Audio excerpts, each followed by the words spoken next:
Seguimos con otros temas de la contingencia. La bancada de Renovación Nacional de Diputados evaluó una posible acusación constitucional en contra de la ministra del Interior, Carolina Toá, en caso de no expulsar a 12.000 inmigrantes que están en condiciones irregulares.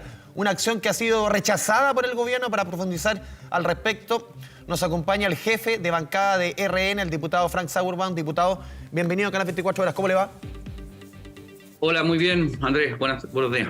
A ver, diputado, hemos visto durante los últimos días, yo diría del jueves en adelante, una serie de reuniones en el Palacio de la Moneda con medidas que han sido anunciadas, por ejemplo, con el subsecretario Monsalve, respecto puntualmente al tema de la migración.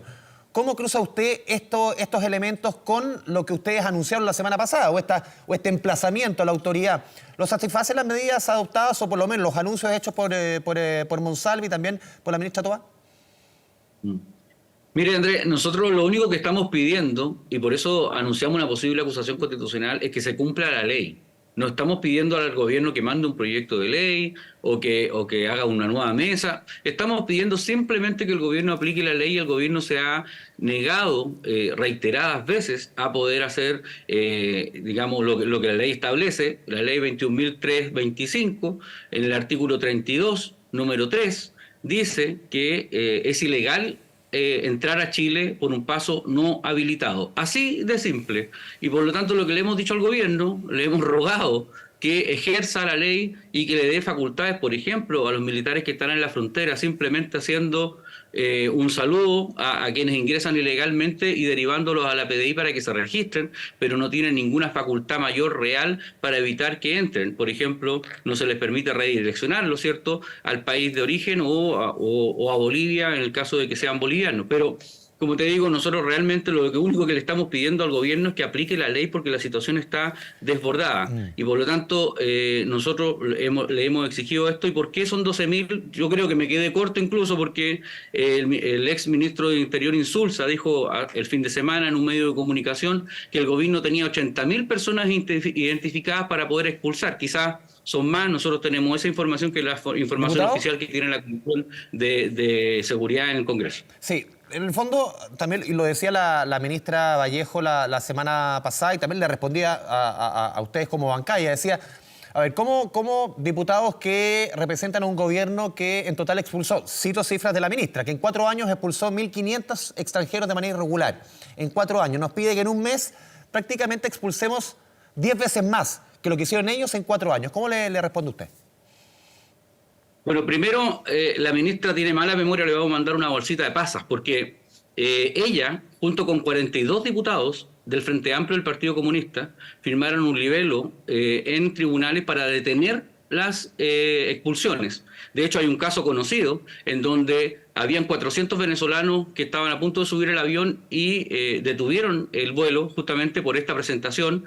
Ellos recurrieron a organismos de derechos humanos y una serie de iniciativas. Es cosa de ver lo que escriben en sus Twitter. Es cosa de ver lo que decía el presidente Boric hace 4 años atrás. Eso no es verdad. Y más encima se equivoca en la cifra. Lo que el gobierno del presidente Piñera, efectivamente, en pandemia y a pesar de toda la oposición que tuvo, sacó, aquí tengo la cifra, 6.700 personas, cosa que el gobierno del presidente Boric en total ha hecho casi 2.000. O sea, hemos sacado 3 veces más con todos los inconvenientes que eso reportó. Entonces, nosotros, Andrés, lo que le pedimos es que el gobierno simplemente aplique la ley. El gobierno se ha negado reiteradas veces. Por ejemplo, aquí en el Congreso, sus partidarios, la gente que apoya al gobierno, se ha opuesto permanentemente a que nosotros votemos una ley que está lista para ser votada en la sala, que es la ley, ¿cierto?, que del criterio Valencia, que establece que quien entra al país inmediatamente se considera un ilegal y por lo tanto hay que expulsarlo. Eso va en concordancia con la ley 21.325, que el propio gobierno pidió que reformáramos, y lo reformamos ya hace un año y todavía no pasa nada. Sí, el tema del criterio de Valencia es la persona que se le detenga en flagrancia y tenga delitos, que tenga situación irregular y se le cometen delitos, se le mantenga en prisión preventiva. Eso es no es que se le expulse, que se le mantenga en prisión preventiva.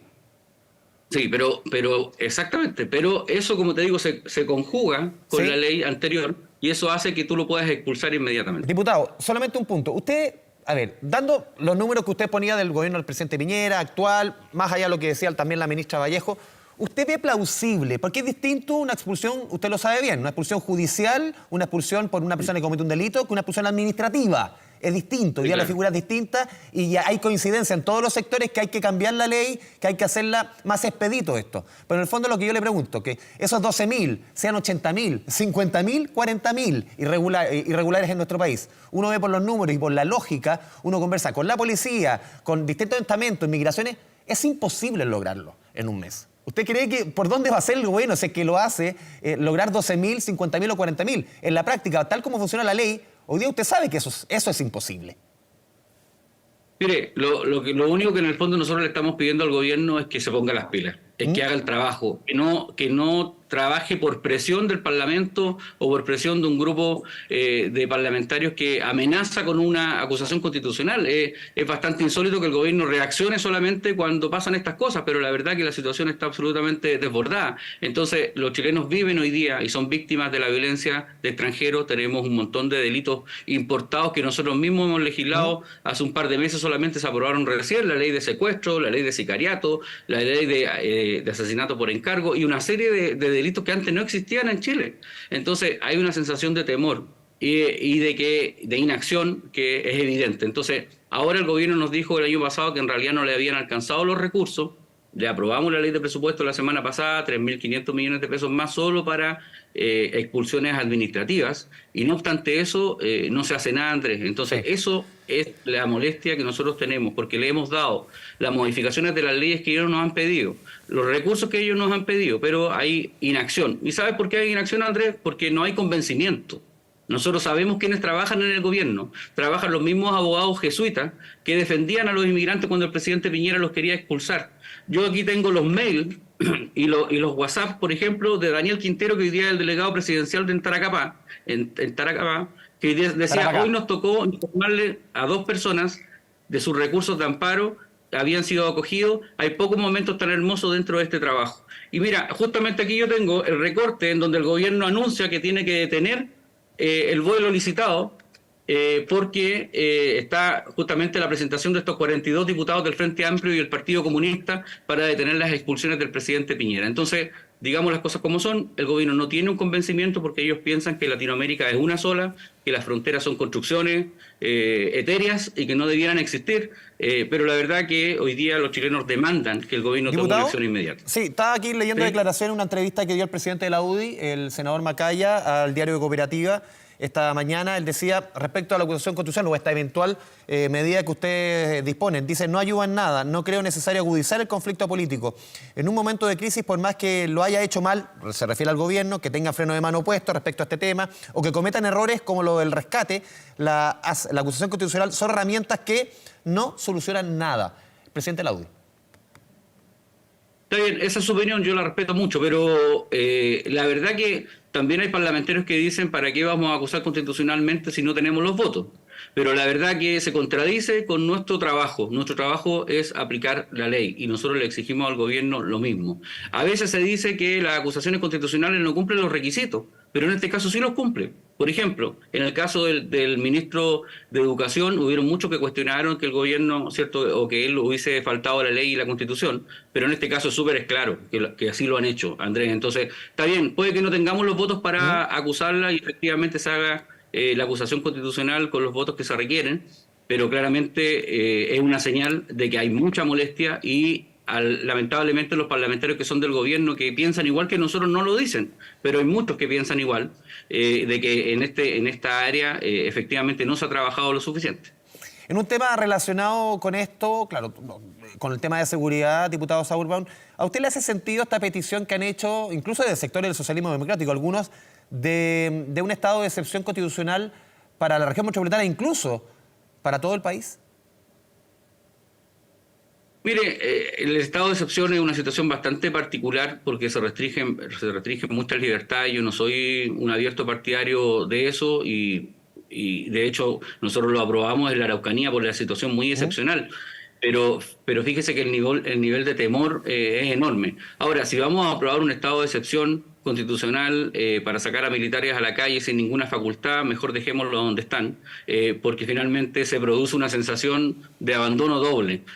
Como le digo, el caso de la frontera es el más evidente, están los están los militares ahí, no los pueden ni reconducir, simplemente le dicen, miren, ahí está la oficina de la PDI, vaya a empadronarse. Ese es el trabajo de los militares de la frontera porque el gobierno no tiene el convencimiento de que los tiene que expulsar. Lo mismo pasaría en materia de seguridad pública. Si no vamos a tener a militares que estén enfrentando al narco, como pasa en otros países, lamentablemente, vamos a tener una policía militar, entre comillas, digamos que no va a tener mayor utilidad. Si le dieran facultades de verdad, sí, Andrés, yo sería partidario de poder ocuparla en los sectores más complicados y que se enfrenten al narco, porque hoy día la policía está en una situación de diferencia tremenda respecto del armamento, respecto de la preparación, respecto de la logística que tienen los grupos hoy día del crimen organizado. Diputado, por último, lo quiero cambiar de tema, se nos va el tiempo, le quiero preguntar por ley de presupuesto. Hemos conversado muchas veces por temas económicos, usted, de los parlamentarios que se dedica, está obviamente dentro de sus funciones, está dedicado a temas económicos, ley de presupuesto. Esta decisión que tomaron desde Chile Vamos, sectores de la centro derecha y derecha, de marginar de esta discusión en sala, en las comisiones, a la directora de presupuesto. Ya ha avanzado el presupuesto, ahora avanza el Senado. ¿Cuál es la conclusión que saca? La semana pasada conversaba con el ministro de Hacienda, Mario Marcel, decía que era insólito que a la persona que más sabe de este presupuesto, de las 1.500 glosas, se le deje fuera. Esto atenta incluso contra la discusión del presupuesto. Yo leía editoriales en el diario El Mercurio el fin de semana que decían, esto de verdad no es una medida que ayuda al diálogo, que ayuda. Claro, uno puede tener muchos resquemores respecto, y ustedes, obviamente, respecto a la labor y puntos de la directora de presupuesto, pero marginarla de una discusión, siendo que la persona que más sabe de este presupuesto que estamos discutiendo, como proyecto, ¿le parece que fue una medida positiva? Mire, yo mismo fui el que le advirtió al gobierno hace más de 40 días que íbamos a tomar esta decisión producto de la posible relación que tenía la directora de presupuesto con el caso convenio. Por lo tanto, el gobierno tuvo tiempo suficiente para poder preparar a alguien. De hecho, había un staff de personas de presupuesto que estaban con ella, habían 10 personas, por lo tanto, perfectamente podía haber un reemplazo. ¿Pero usted cree que es serio que se discute la ley de presupuesto si la directora de presupuesto, perdón, diputado? Pero mire, la dirección de presupuesto tiene a 10 personas que trabajan en lo mismo. Yo no creo que...